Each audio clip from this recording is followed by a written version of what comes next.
Salah satu kegiatan prioritas Rencana Aksi Nasional Percepatan Penurunan Stunting adalah audit kasus stunting. Audit kasus stunting adalah identifikasi risiko dan penyebab risiko pada kelompok sasaran berbasis surveillance rutin atau sumber data lainnya. Tujuannya adalah 1. Mengidentifikasi risiko terjadinya stunting pada kelompok sasaran. 2. Mengetahui penyebab risiko terjadinya stunting pada kelompok sasaran sebagai upaya pencegahan dan perbaikan tata laksana kasus yang serupa. 3. Menganalisis faktor risiko terjadinya stunting pada baduta atau balita stunting sebagai upaya pencegahan, penanganan kasus, dan perbaikan tata laksana kasus yang serupa. 4. Memberikan rekomendasi penanganan kasus dan perbaikan tata laksana kasus serta upaya pencegahan yang harus dilakukan. Sasaran kegiatan terdiri dari sasaran pelaksana kegiatan dan sasaran audit.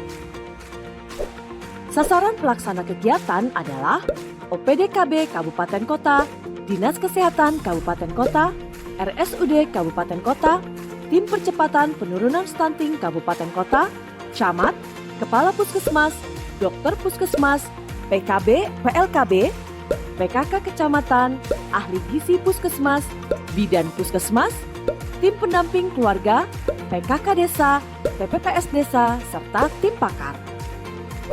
Dan sasaran audit adalah calon pengantin atau calon pasangan usia subur, ibu hamil, ibu menyusui atau nifas, baduta, dan balita. Langkah-langkah audit kasus stunting adalah sebagai berikut. Pertama, pembentukan tim audit kasus stunting.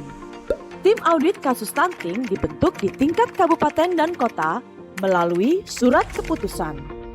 SK tim audit kasus stunting ditandatangani oleh wakil bupati atau wakil wali kota atau oleh ketua pelaksana tim percepatan penurunan stunting tingkat kabupaten kota.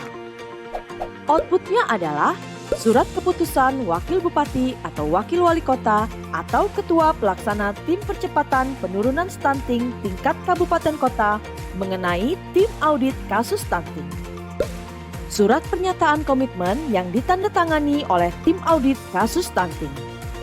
Kedua, pelaksanaan audit dan manajemen pendampingan yang terdiri dari identifikasi potensi dan seleksi kasus audit pada kelompok sasaran beresiko stunting dan atau baduta dan balita stunting. Seleksi kasus audit dilakukan terhadap identifikasi potensi kasus audit yang dibahas bersama tim audit kasus stunting.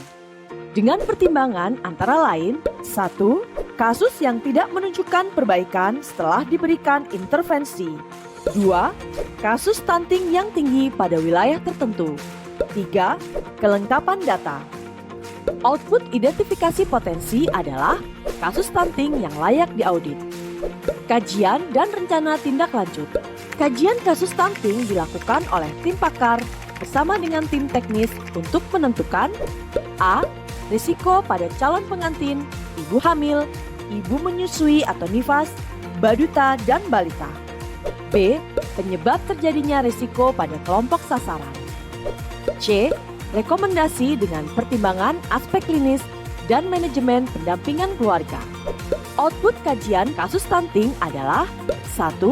Kertas kerja audit yang terisi sesuai dengan jumlah kasus.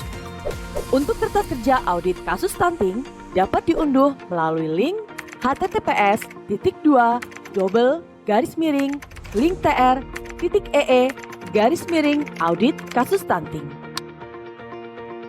2. Rencana tindak lanjut yang disetujui wakil bupati atau wakil wali kota atau ketua pelaksana tim percepatan penurunan stunting tingkat kabupaten kota. Langkah ketiga, diseminasi audit kasus stunting.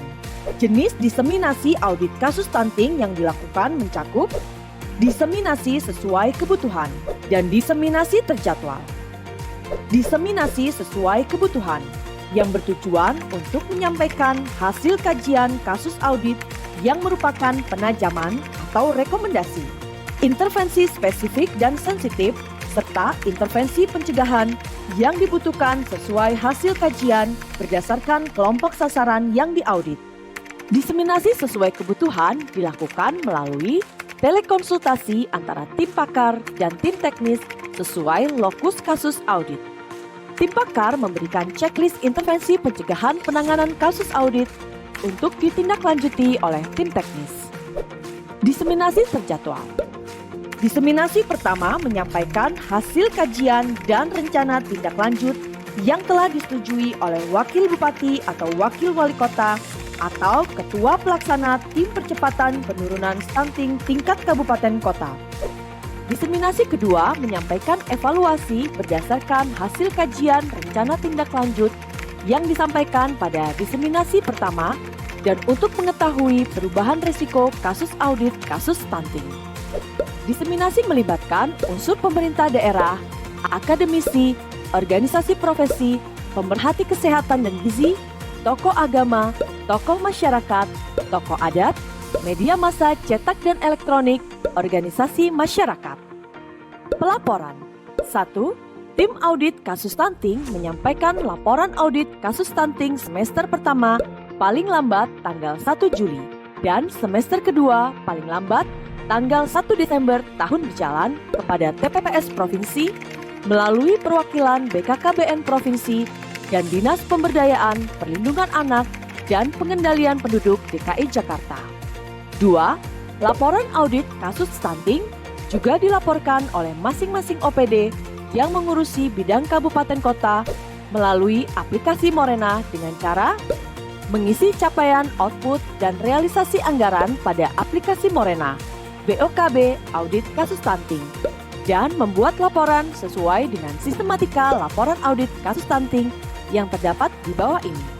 Formulir diunggah melalui Morena dan selanjutnya direkapitulasi dan direview oleh Direktorat Bina Keluarga, Balita, dan Anak. 3. TPPS Provinsi menyampaikan laporan audit semester pertama paling lambat tanggal 10 Juli dan semester kedua paling lambat tanggal 10 Desember tahun berjalan kepada TPPS Pusat melalui Direktorat Bina Keluarga, Balita, dan Anak. 4. Masing-masing TPPS menyampaikan umpan balik secara berjenjang 10 hari kalender pasca laporan diterima dengan lengkap. Output dari langkah ketiga ini adalah A.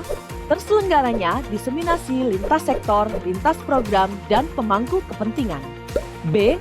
Laporan audit kasus stunting sebagaimana tertera pada bagan alur pelaporan. Link aplikasi Morena. https://morena.bkkbn.go.id. Langkah keempat adalah evaluasi rencana tindak lanjut audit kasus stunting. Evaluasi dilakukan minimal 1 kali setiap bulan setelah dilakukan diseminasi rencana tindak lanjut. Output langkah keempat, A. Terselenggaranya rencana tindak lanjut sesuai penanggung jawab. B. Perubahan status risiko kasus audit stunting. Buku saku audit kasus stunting dapat diunduh melalui tautan https://link.tr.ee/audit kasus stunting. Ayo, cegah stunting itu penting.